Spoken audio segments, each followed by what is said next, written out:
Last week, we talked about calls from leaders in both political parties for Diana Duran to step down. A committee in the New Mexico House is meeting to discuss possible impeachment proceedings. And late last week, we also learned that Ms. Duran is now facing an additional charge of identity theft. I'm joined at the table this week by Merritt Allen from Vox Optima. One of our line regulars, Rob Nicoleski, is here. He's from watchdog.org. An old favorite of ours, Harry Van Buren, professor at the UNM School of Management. He's not old, he's an old favorite. And Laura Sanchez-Rive from Sanchez Legal Solutions, one of our regulars. Now, Merritt, the identity theft charge, against Ms. Duran came to light in an article in Santa Fe New Mexican. Somebody in the AG's office read that Don Kidd, in fact, was not a treasurer for Ms. Duran, and suddenly we have this new charge that is very, very serious. And you gotta wonder sometimes, you know, for poor Don Kidd to have this kind of revelation come out, he's not an enemy of Ms. Duran, certainly not a political enemy, but at the same time, I'm sure the man feels used. Where do we go from here on a charge like this, identity theft? It surprised me that was the resulting charge. It seemed it's a serious charge. Yeah. Stringent and really tough with everything else that Duran is facing. Mm-hmm. Also, we've talked about on previous panels, there's not a lot of teeth in our current campaign reporting. Mm-hmm. It's all transparent, we can all see it. Right. But what goes into it and the process itself doesn't have a lot of checks and balances. Mm-hmm. I would guess that she's not the only candidate who might not have a treasurer. Wow, that's a good point. Yeah. And so now... But even at that level, does that strike you funny for Secretary of State, you can actually run for Secretary of State and not have wouldn't you assume there would be a full-time treasurer for these things? Or maybe even a requirement at some level that you have a treasurer. Oh, I absolutely agree, mm-hmm. but may not. Now, what I kind of question is choosing someone she served in the Senate with, right, and not telling him. It could have been I've got to have a treasurer. Can you be my treasurer for the next reporting period, and then I'll find somebody full-time? Right. That happens.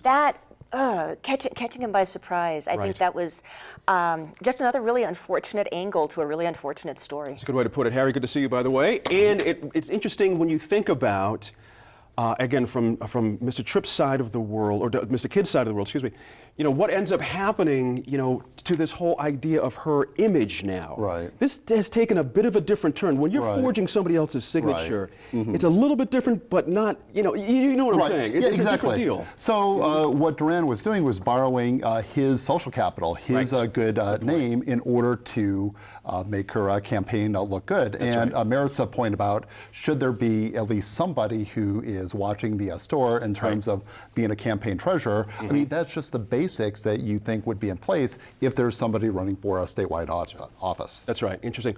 Rob, the political ramifications of this, what do you think? I mean, the impeachment's rolling along, mm-hmm. but you got to think now with this other charge now larded on top of this, the idea of resignation perhaps becomes more plausible at this point? Definitely. I mean, she's on an island right now. Yeah. Republicans have disowned her. The governor has, from the very beginning, basically said, if she's convicted, if she's has indeed done these things, she's gone. Mm-hmm. What she has working for her from a very practical sense, mm-hmm. what Secretary of State Duran has working for her is it's not an election year. If this were an election year, right. She would be burnt flesh, right. as they said back in the medieval Democrats times. would be weighing in. Exactly. Sure. I mean, they already are, but it's not an election year. Mm-hmm. The other thing too is, I mean, it seems by all intents and purposes, mm-hmm. what she and her attorney is trying to do, and as an attorney, you're trying to do what's best for your client. They seem to be trying to delay this as long as possible. Right. And on Thursday, it was announced that a 60-day extension has been granted That's right. to Secretary of State Duran for the hearing, mm-hmm. for the preliminary hearing. So the only conclusion that I can come to, and it's not an original one, I've heard mm-hmm. it from a number of other people, mm-hmm. that is that she's in dire financial trouble, right. and the longer this thing can play out, then the more paychecks she can get. That's but right. if she gets convicted of just one felony, the Attorney General's office has already said that they're going to go after her public pension. Yeah. And she's been in state office mm-hmm. as a state senator, an Otero County official, mm-hmm. Secretary of State for mm-hmm. a long time. So this is a lot of money. That's right. And obviously she needs the money. Exactly. That's right. And the family needs the money.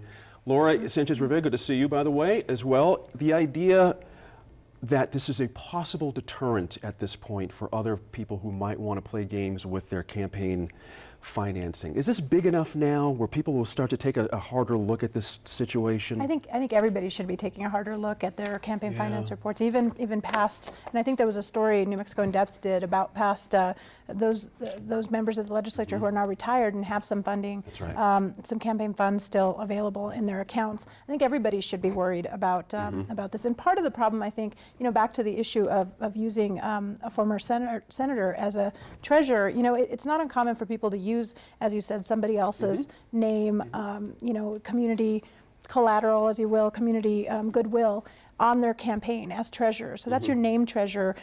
Very few people have a full-time treasurer. Right. They have a person in treasurer in name who Right. is responsible ultimately for signing off on all their campaign reports. But then they have a staff person who's actually doing all the detailed work. So the work of the treasurer gets broken down between a paid staff person usually and a named treasurer, and they work together to ensure that the candidates' finances are proper and that everything is being done by the book. In this case, it looks like neither of those two people were participating in this campaign, and that's really shocking from somebody who's done campaign work Sure. and been treasurer. If my name gets used, I really have and many treasurers who do this have some very stringent requirements from the candidate. I have to have transparency, I have to have access to your bank account. There's a lot of different things that you can do to prevent this kind of thing from happening. So I think everybody's taking a closer look. And for me, the identity theft issues are huge. I mean, taking somebody's name like that, not even informing them that you're going Right. to use, that you want to use their name.